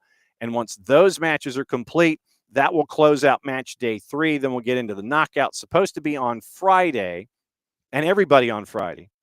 Don't know who's going to be doing what and who would be where yet. So the brackets would be available coming up in a bit. Oh, speaking of which, so let's see. So it's wow. It's like I don't know what the shorthand is, but FIFA's got the bracket up, and I have no earthly idea how to read it. So that's what you're looking at there. All right, we're keeping an eye on this once again. It is available on a bunch of different channels, and you can watch it on FS2, Universo, and Peacock. Once again, the U.S. is now attacking in the second 45. They are going from left to right as you picture the match in your mind's eye. Great cross, just misses the connection for the United States, just missed it on the edge of the 6, and the chance was there for the U.S., just missing out halfway through the 48th minute. Once again, no score. So let's go over the groups and the standings. Once again, remembering that I and L are the 2 groups that are still in play. So standings here in the group, it is Italy won all 3 matches in Group A. South Africa finished second in the group at 1-1-1. Group B, Japan, Portugal, and it was Japan with 7 points, Portugal with 6. You have in Group C, Senegal and Croatia both with 7 points, only separated by 1 goal and goal difference. And it was the goal allowed by Croatia that ended up being the difference in Senegal winning the group and Croatia finishing second. Group D, Argentina finishes first, winning all 3. Belgium 2-0-1. They finish with 6 points in group. Group E, Venezuela, 7 points. England with 6. Egypt finishing third in the group with 4 points at 1-1-1. Group F, Switzerland, and 7 points beats the Korea Republic with 7 points by 2 goals in goal difference, both finishing at 2-1-0. Group G, Germany and Colombia, both at 5 points. Germany with the far superior goal difference, 7-2. Korea, DPR with 4 points, and El Salvador with 1. Group H, Brazil and Zambia, separated by goal difference. Once again, Brazil's was far superior, so Brazil wins Group H. Zambia is second. Group I, once again, right now, as things stand, live scoring, USA is, obviously, they've won the group. Another early chance looked like it was deflected and then saved by the Czechian keeper. So it's a corner for the U.S. halfway through the 50th minute over at the far corner flag. Right now, live scoring Group I, USA, 7 points. They've won the group, and the man in the middle is having discussions with both the Czechian players, with Palashak and with Christian Cups, who has been the focus of a lot of the attention on the Czechian defense on set pieces, and goes over the far post and out, so it'll be a goal kick for Czechia. And Burkina Faso right now is at 1-1-1, and Czechia is at 1-1-1, each with 4 points right now. Goal difference for Czechia is +4 compared to 0 for Burkina Faso, and Tajikistan right now at -1 point, or to 1 point -6 in goal difference. Group J, Ireland at 7 points, Uzbekistan with 6, Paraguay with 4. Group K, France, Canada, Uganda, Chile. Craziness. All 4 of those teams at 4 points. And you end up with multiple tiebreakers.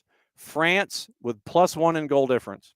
Then you had even in goal difference Canada and Uganda. And so Uganda going down and down and down and down in tiebreakers. Uganda makes it out of group. And then it was Chile at -1 in goal difference. Group L right now, once again, remember, those are the 1245s. Austria is at 6 points. Mali is at 3. Saudi Arabia is at 3. Once again, Mali and Saudi Arabia, identical numbers across the board with 3 points and a goal difference of 0, giving up 3, allowed 3. New Zealand at no points. And they are playing their last match in Group L coming up at 12:45. So once again, we'll keep an eye on all that stuff. We'll let you know what's going on, save for the United States. And they're coming back in transition in the 52nd minute. And like I said, we'll keep an eye on all of that stuff going on today. Okay. What to watch, where to watch it, how to watch it before we get into other headlines, before we get out of here. Once again, full coverage on social tonight from Northwest Atlanta and the summit, the women's summit, and anything else that might happen with it. So we'll find out what happens later tonight, but we'll be there and we'll let you know what's going on. So keep an eye on your socials, and we'll keep you posted with everything going on. Once again, FS2, Fox 1, we know what's going on in the U17s. Champions League on the women's side today on CBS Sports Network. Roma and Vålerenga at 12:45. Leon Wolfsburg is 3. Same matches on ESPN Deportes and simulcast ESPN Plus. Simulcasting Champions League on the women's side, in addition to Paramount Plus. Roma Vålerenga at 12:45. The other 3 at 3 o'clock. St. Polten, Chelsea, Leon Wolfsburg, Real Madrid, and Paris. And Paramount Plus, the same 4 matchups are going on there. UEFA Champions League on the women's side, once again on CBS Sports Network tomorrow as well at 12:45 and 3. And we'll get there when we know what else is going on. When we get there, we'll let you know what's going on. All right. Wanted to go over tournament brackets really quickly and let you know, since we talked about college soccer in the first segment with KCD, bracket for women's soccer in Division 3. We mentioned that it is going to be Emory hosting on the 15th. It is Emory, Belhaven, Brevard, and Rhodes. Where we're going, we don't need roads. So says the folks from Brevard College, I'm sure. Emory and Belhaven at 1 o'clock. Brevard and Rhodes is at 3:30. And that's the mini bracket upper right. They're in the same upper quadrant as Johns Hopkins, St. John Fisher, Virginia Wesleyan, and Stevens. That's upper right in their particular quadrant. So upper right. Emory has advanced, and it's an opportunity for Emory and Sue Patberg, who has cleared 400 wins in her career. We're trying to catch up with Coach Patberg and find out what's going on. I think she's the 17th coach, I believe, to clear 400 wins in women's soccer. So very, very cool stuff there from Coach Patberg and Emory. And Emory taking on Belhaven and the winner of Brevard and Rhodes if they make it into round number 2 on the 16th as well. Near post corner is cleared away temporarily from Kevin Sullivan's boot. U.S. is going to reset edge of the 18. And see what the U.S. has in mind here. Sullivan wide of the far post, and so it'll be a goal kick once again. 54th minute, now 55th minute. Goalless. Czechia and the United States. Checking the rest of Division 3 and seeing if there's anybody else who is close by or in the footprint that we need to keep an eye on. Upper right, let's see. Upper right looks like it's fairly clean. Wash U, who is in the UAA with Emory, is taking on Wilmington of Ohio as a part of it. MIT is in, and you've got Calvin, UC in Chicago, and Trinity. Keep an eye on Trinity as they made it through the SAA tournament. They're taking on Hardin-Simmons in the opening round. But yeah, Emory's your bell cow for the SDH footprint on the women's side in Division 3. In Division 2, we'll see if what it looks like quickly in Division 2. They still have to fill out their brackets, so they're working their way through in women's soccer this week as well. So let's get into the other sport. Let's go on to the men's side, and we'll find out what it looks like men's wise. I just created a new word. So once again, you've got the men's side. The 22 automatic bids for the men's tournament are being tracked. It is the America East, the ACC, A10, ASUN, Big East, Big South, Big 10, Big West, Colonial Horizon, Ivy, Metro Atlantic, Missouri Valley, NEC, Ohio Valley, Patriot, SoCon, Summit, Sunbelt, WAC, and West Coast. That is all being decided all the way through Saturday.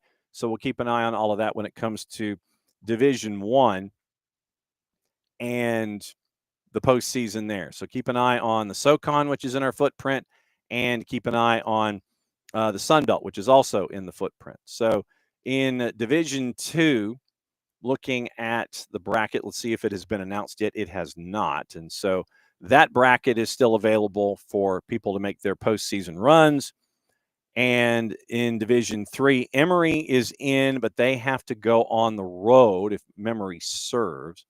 So upper left, no one else in the footprint. Trinity won in their bracket in Trinity. So Trinity advances. Once again, Trinity and Hardin Simmons playing both on men's and women's sides. And low bracket, Barry has advanced. They're taking on Christopher Newport in the same mini bracket upper right as Lynchburg and Transylvania. Emory is taking on Maryville, Tennessee at the same place as Hampton, Sydney, and Otterbein. That is on 1 o'clock and 3:30 on the 15th. And looking low left, it looks like it is Barry and it is Emory that are representing in Division 3. And so that is where it's looking when it comes to those brackets. Now we have the NAIA, which is also close to letting everybody know what's going on with their postseason tournament. They're getting closer to everything. Everything finishes. First and second rounds, by the way, are the 20th through the 22nd in campus sites, and everything finishes up December 1 through 8 in Orange Beach for the men's championship. And so once again, we'll keep an eye on NAIA work and let you know what else is going on there. 58th minute, halfway through, no score with the United States and with Czechia in the U17s. Also on the board, let's see, Thomas Tuchel has said he is refusing to close the book on an England contract extension, saying that it is a possibility. And so we'll keep an eye on the future of Tommy Tuchel for school. And Ronaldo clarified his retirement timeline, saying it's going to be 1 or 2 years. So 1 or 2 years for CR40 and the rest of his career, but this World Cup will be his last. Trevor Chalobah and James Trafford are replacing Anthony Gordon and Nick Pope in Thomas Tuchel's squad. And I know a lot of folks were wondering what were there going to be any other minnows called up, but the answer right now is no. But the biggest news, obviously, was the Benjamin Seško injury at Manchester United, and the Slovakian coach getting really pissed off about it. So keep an eye on all of that going forward as well. So it's going to be a really big day, and we've mentioned, obviously, we've mentioned what's going on with everything that we anticipate happening later this afternoon. And so it's going to be a big day anyway to discuss what's going on in the world of obviously with women's sports and such. But one other thing before we go, obviously we'll keep an eye on what's going on with that, with the NWSL. And remember what we talked about yesterday. We mentioned the article at CBS Sports, and what to anticipate from the announcement that was broken by The Athletic yesterday. And so going over the Final Four, Gotham knocking out Current, got to do that with KCD. And so now you're looking at Pardeep Khatri, who came in with the article yesterday as well. Once again, you're looking at formal announcements set to play at Mercedes-Benz Stadium. Listed soccer capacity of lower bowl at 42.5.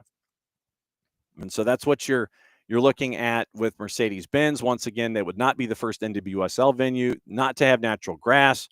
Portland, Seattle, they do not. Boston Legacy is going to play their first season at Gillette while they're building their stadium that they have been planning the entire time. So they're going to play there. and it would be the first expansion team to receive the green light from the WSL despite a permanent plan to play on turf. Denver, once again, their expansion fee was $110. Boston and Bay back in 24 reportedly paid around $53. So that's where the growth of all of this has come from. And so not necessarily a surprise, as we've talked about before. Arthur Blank has mentioned in interviews in the past, he has volunteered. This was not questions that were asked of him. So, hey, when about when? No, he's volunteered it. Volunteered it with Mike and Jason, volunteered it on national television. So not a surprise. It was just trying to figure out the when. And you wanted to make sure that the timing was right when Atlanta is purported to be coming online with Team 17. The irony to me is inescapable that Team 17 for the 17s in the NWSL is in Atlanta. So I'm looking forward to seeing what happens later on this afternoon, early tonight at the Women's Summit.